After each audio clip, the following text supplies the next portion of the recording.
December 7, 1941. Pearl Harbor is burning. 2,403 Americans are dead. The Pacific Fleet lies shattered in shallow water. In Washington, Franklin Roosevelt is working the phones, summoning war councils, preparing to address Congress. In London, Churchill is quietly relieved that America will finally enter the war. And in a quiet bedroom at Fort Sam Houston in San Antonio, Texas, a 51-year-old general is asleep. He had given strict orders, "Do not wake me," for anything. His name was Dwight David Eisenhower. In 6 days, he would receive a phone call that changed everything. In 1 week, he would sit across a desk from the Army's most powerful man and say 3 words that would launch the most consequential military career in American history. But on the afternoon of December 7, 1941, Eisenhower was just an exhausted, middle-aged officer nobody outside the Army had heard of, trying to get some rest before Christmas.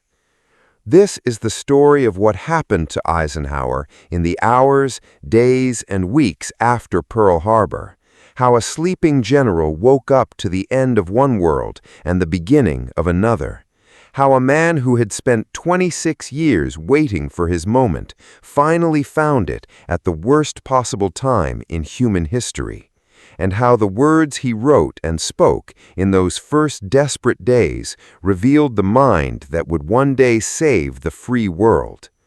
To understand what Pearl Harbor meant to Eisenhower, you have to understand who he was on December 6, 1941, the evening before the attack. He was 51 years old. He had graduated from West Point in 1915, the same class that would produce more generals than any other class in American history. Among his peers, he was respected. Among the public, he was invisible. His name appeared in no newspapers. No one asked for his opinion. His photograph had never run on a front page. His career to that point was the definition of distinguished mediocrity. He had served loyally under a series of difficult bosses, including Douglas MacArthur in the Philippines from 1935 to 1939, an experience that left him simultaneously educated and deeply frustrated. He had studied strategy, war-gamed scenarios, written memoranda, planned logistics operations, and shuttled between assignments across the United States and the Pacific. He was good, very good. Everyone who worked with him said so. But he had never commanded troops in combat. He had never had a moment where he could prove that his ideas worked in the real world. Stephen Ambrose, in his definitive biography, put it starkly. Had he died in 1941, at an age when most great men have their monumental achievements behind them, he would be unknown today. That was Eisenhower in the autumn of 1941. A good man in the wrong position at the wrong time, waiting for history to need him. In September and October of 1941, Eisenhower had one of his best professional moments. He served as Chief of Staff for the Third Army during the Louisiana Maneuvers, the largest peacetime military exercises in American history. Over 470,000 men participated across 3,400 square miles of Louisiana and Texas terrain. 2 great armies battled each other with flour sacks instead of bombs and cardboard signs instead of cannons. The point was to find out which officers could think, which could lead, and which would collapse under pressure. Eisenhower's Third Army, under General Walter Kruger, beat the opposing Second Army in both phases of the exercise. The strategy was Eisenhower's. He sent the Armored Division on a wide sweep across the Sabine River, flanking the enemy and striking from a direction nobody anticipated. CBS reporter Eric Sevareid watched Kruger's staff operate and said that Eisenhower makes more sense than any of the rest of them. Drew Pearson, the most widely read journalist in America, wrote that Eisenhower possessed a steel-trap mind, plus unusual physical vigor. For a few days, newspapers misspelled his name as D.D. Ersenbeing, which Eisenhower noted with wry satisfaction because at least they got his initials right. General George C. Marshall, Chief of Staff of the United States Army and one of the most demanding and precise judges of military talent in American history, noticed Eisenhower's performance in Louisiana. He added Eisenhower's name to a mental list he was keeping, a list of officers who might be able to handle the war everyone knew was coming. Eisenhower didn't know he was on the list. He simply went back to Fort Sam Houston and got on with his work. By December 1941, the work had piled up enormously. Tensions with Japan had been building for months. Roosevelt had cut off oil exports to Japan in July 1941. Negotiations between the two countries had been deteriorating all autumn. The State Department had issued a final proposal to Japan on November 26th that Japanese military planners viewed as an ultimatum. Everyone in the upper ranks of the American military knew war was possible. Nobody knew exactly when or where it would come. What they didn't know was that the attack was already in motion. Japanese Admiral Isoroku Yamamoto's plan, months in preparation, called for a strike force of 6 aircraft carriers, 2 battleships, 3 cruisers, and 9 destroyers to cross the northern Pacific undetected and hit Pearl Harbor from the air.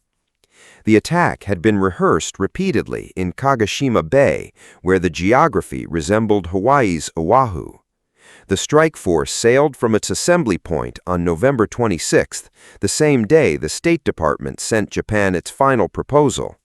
By December 6th, the fleet was already in position northeast of Hawaii, waiting for dawn. None of this was known to Eisenhower. He had spent Saturday, December 6th, working through the morning. By noon, he was exhausted. He had been pushing himself relentlessly since the Louisiana maneuvers ended in the fall.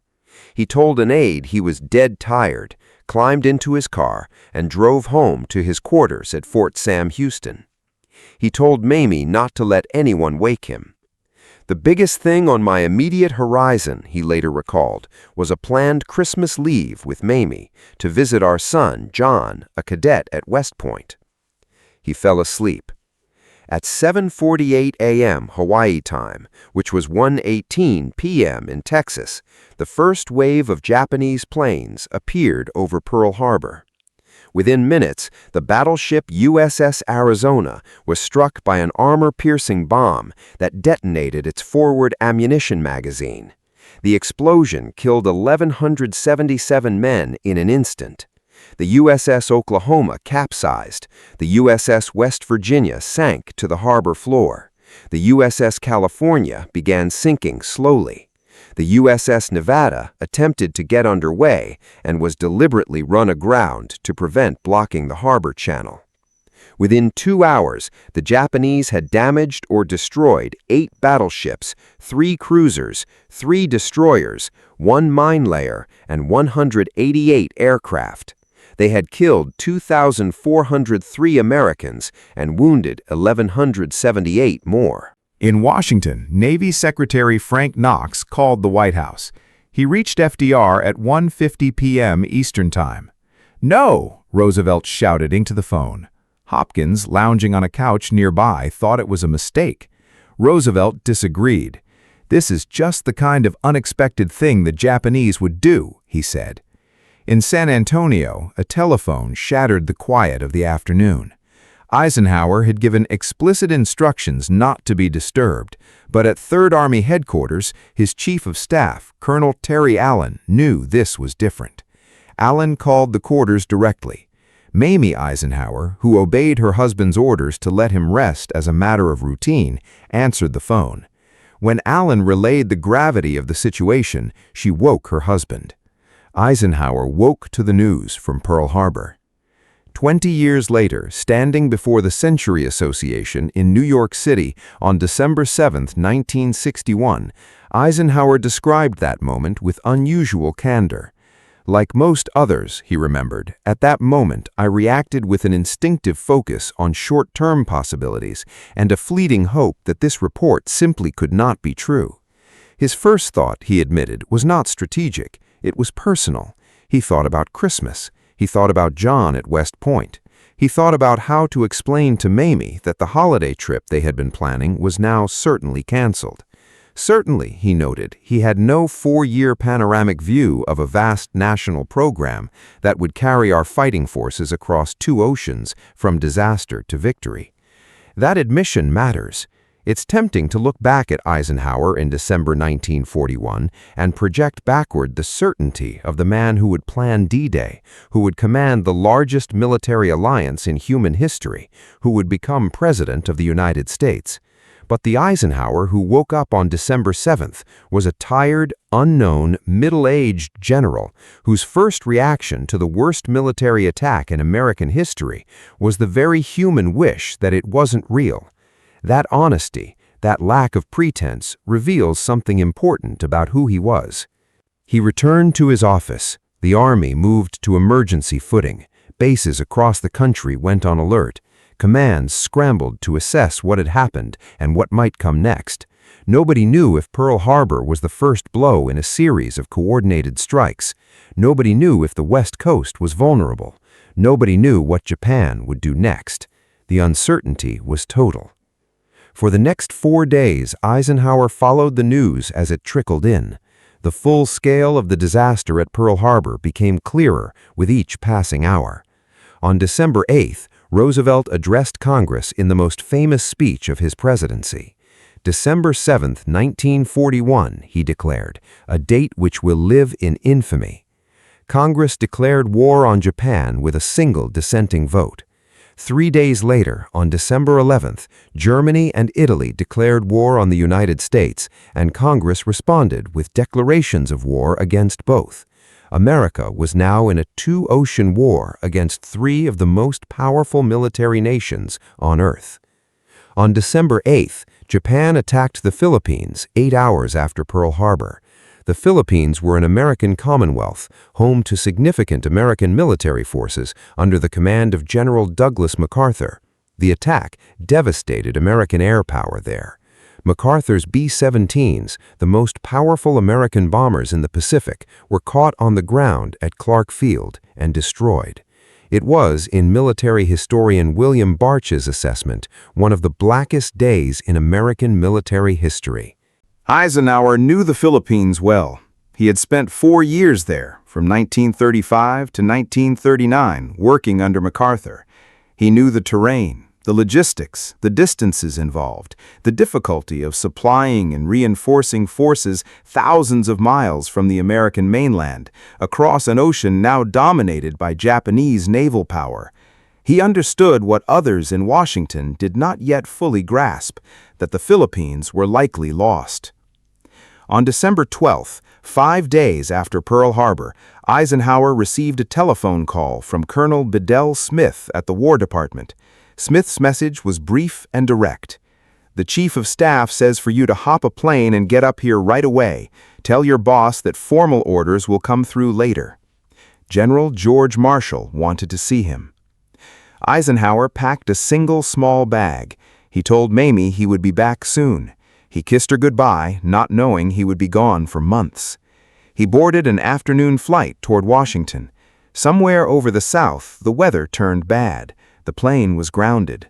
Eisenhower refused to wait for conditions to improve. He found a train in Dallas and rode it through the night, arriving at Union Station in Washington early on the morning of December 14. He went directly to the War Department offices on Constitution Avenue. The Pentagon was still under construction. Marshall's office was a center of controlled chaos. Officers moved in and out with reports, messages, and requests. Marshall himself was a man of legendary efficiency and frightening directness. He did not waste words. He did not make small talk. He had summoned Eisenhower for a reason, and he got to it immediately. Marshall sat Eisenhower down and laid out the situation in the Pacific. The Philippines were under attack. MacArthur's forces were being pushed back.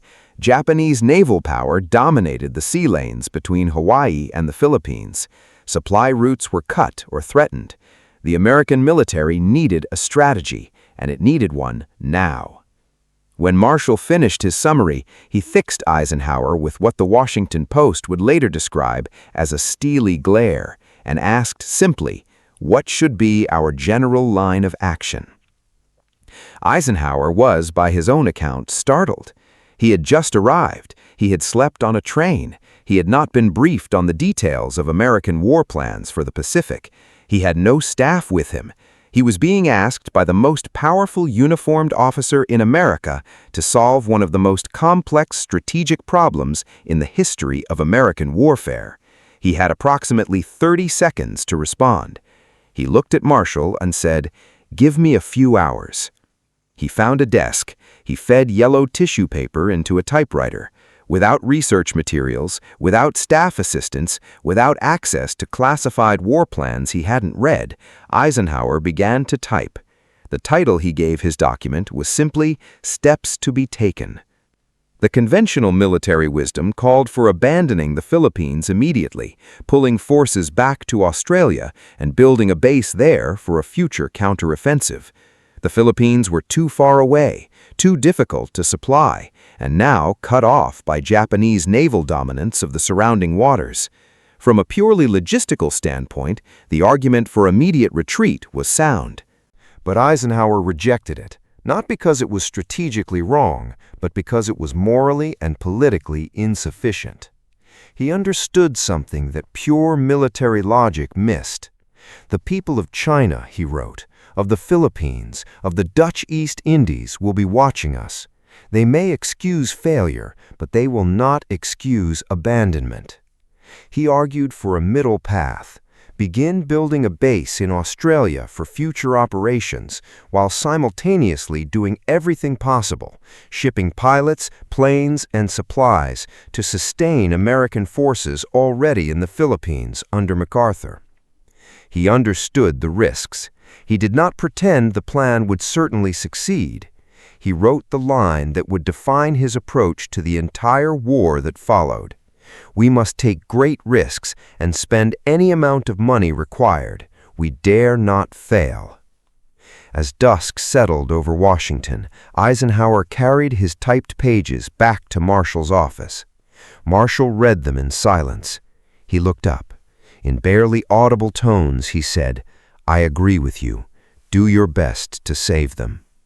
He placed Eisenhower in charge of the Philippines and Far Eastern section of the War Plans Division. That morning, Eisenhower believed he was making a short trip to Washington. He would not leave the city again, except for one 10-day visit to Britain for almost 8 months. What followed was the most grueling period of Eisenhower's life to that point. He worked from before dawn until past 10 at night, every day without exception. He ate hot dogs and coffee at his desk. He found temporary lodging with relatives in Falls Church, Virginia, though he almost never saw them in daylight. His driver would pick him up in darkness and return him in darkness. He was losing weight. He was exhausted. He was wrestling with an impossible problem. The Philippines could not be saved. The distances were too great, the Japanese naval dominance too complete, the American forces too thin and too isolated. Eisenhower knew it.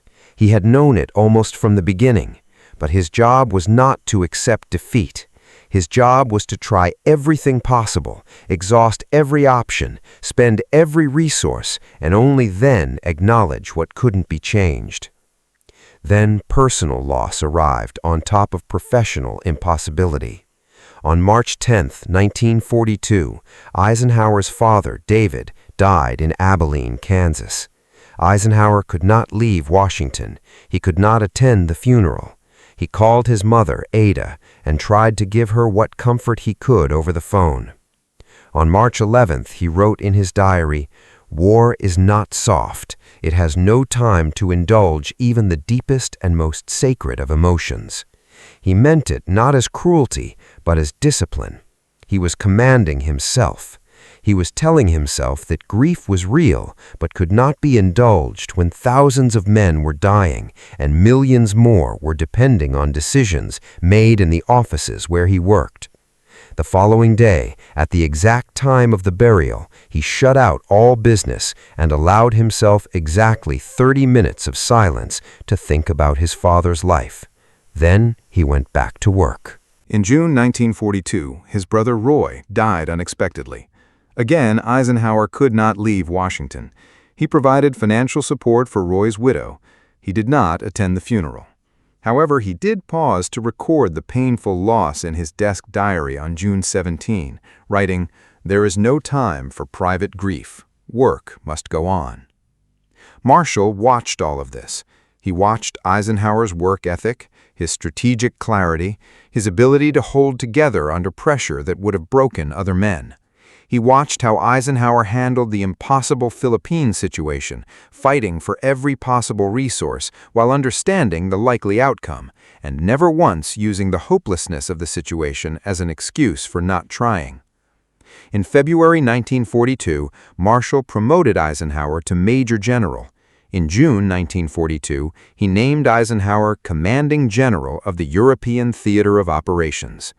In less than 7 months since Pearl Harbor, Eisenhower had risen from an unknown brigadier general to the commander of the American war effort in Europe. The leap was breathtaking.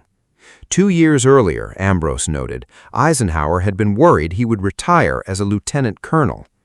Years later, reflecting on what December 7 had meant for his life, Eisenhower said that Fort Sam Houston in Texas was the place of 2 great beginnings. In October 1915, on a Sunday evening at Fort Sam Houston, he met Mamie Dowd, the woman he would marry. In December 1941, on a Sunday afternoon at Fort Sam Houston, he woke to the news that changed his life and the world's. Both events, his marriage and the war, were the defining threads of everything that followed. In his December 7, 1961 speech to the Century Association, reflecting on 20 years of distance from that Sunday afternoon nap, Eisenhower drew the larger lesson with the kind of clarity that made him exceptional. Whatever the resources and strength of a nation, it is inevitably made greater and stronger by unity, by cooperation among its people. He wasn't speaking abstractly, he was speaking from memory.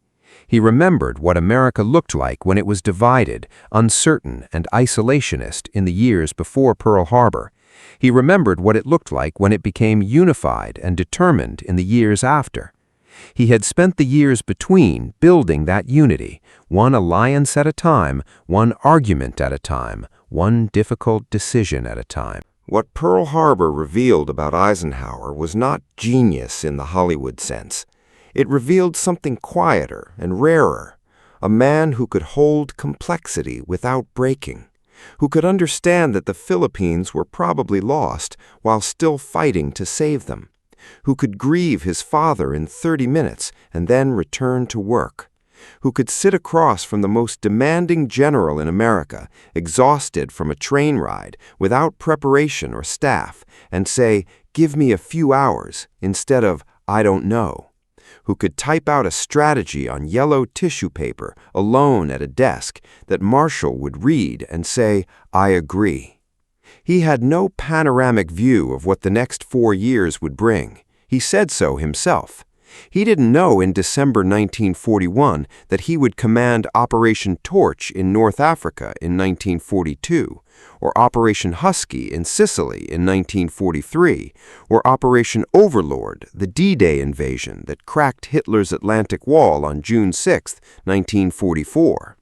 He didn't know he would accept Germany's unconditional surrender in a schoolhouse in Reims on May 7, 1945. He didn't know he would become the 34th President of the United States. He knew one thing on December 7, 1941. He had been given a moment. He had been waiting for one his entire career. Though his pacifist parents had quietly wept when he originally left for West Point years before, Eisenhower had always lived by his own fierce belief that when opportunity finally arrives, you must be prepared to meet it. On a War Department typewriter, feeding yellow tissue paper one sheet at a time, the general who would win the war reached out and took it. This video is based on documented historical sources, including Dwight Eisenhower's personal diaries and memoir, At Ease, his December 7, 1961 speech preserved in the Eisenhower Presidential Library Post-Presidential Papers, Stephen Ambrose's biography, Eisenhower, Soldier, General of the Army, President-elect, National Archives, War Department records, and National Park Service historical documentation compiled by historian Daniel Vermiglia. All quoted dialogue and personal accounts are drawn from primary documented testimonies and first-hand written records. Historical interpretations may vary among scholars and historians, and viewers are encouraged to consult the cited sources directly for further research. This content is intended for educational purposes.